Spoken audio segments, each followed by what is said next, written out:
devant un vieux bronze représentant César. Dans le musée où dort superbement l'histoire, je reconnus de loin le masque de César, et je frémis soudain, comme si plein de gloire, le héros, revenant de gagner la victoire, avait été vivant et debout sur son char. Qui ne se sentirait l'âme bouleversée devant ce fier regard, ce visage guéri, ces traits où l'énergie est noblement tressée, devant ce large front, abri de la pensée, ceint d'un double rameau de chêne et de laurier. Je contemplais longtemps cette tête puissante, où domine l'orgueil des plans audacieux, où rayonne une ardeur fatale et menaçante, où se trahit enfin la force éblouissante du plus grand des Romains et des ambitieux.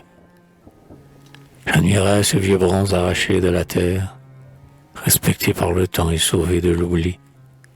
Et, mon avis d'esprit revenant en arrière, j'évoquais les splendeurs d'une vaste carrière, tragique destin par César accompli.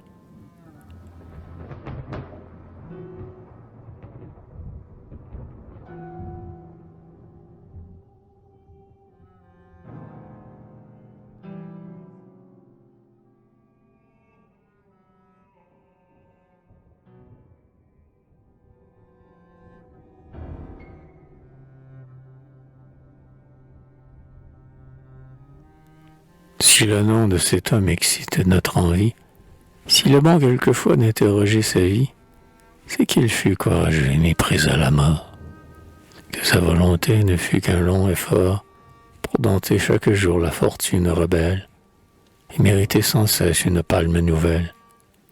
C'est qu'il osait braver le sort aventureux, c'est qu'il aimait la gloire, c'est qu'il fut heureux. Il ne se borna pas à planter son épée dans le cœur de la Gaule, à soumettre Pompée, les fils des Mithridates et d'autres généraux. Un plein homme et désir tourmentait le héros. Il voulait que son nom, afin de lui survivre, à la postérité fût légué par un livre. Écho de ses combats, ou du moins l'avenir, il recherchait toujours son ardent souvenir. Et c'est là sa grandeur, sa gloire la plus pure. C'est là le monument qui résiste et qui dure. Tout le reste a sombré dans l'immense néant, comme un vaisseau perdu qu'engloutit l'océan. Tout s'est évanoui. Ces légions fidèles, ces hardis vétérans prenant les citadelles, ces envieux cachés, ces esclaves soumis, ces courtisans joyeux, ces rivaux, ces amis.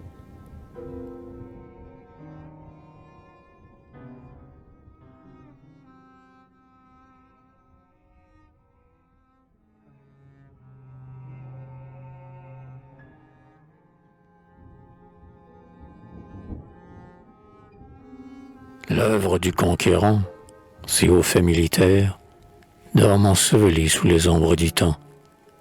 Mais la ronce funèbre et les pariétaires, ces fleurs de l'abandon, des dédains insultants, ô César, n'atteindront jamais tes commentaires. Tu savais que la tombe épargne le penseur, que le pâle oubli respecte son génie. Aussi, lorsque Brutus, sanglant triomphateur, a séduit Imola à ta longue tyrannie, tu le considéras comme un libérateur.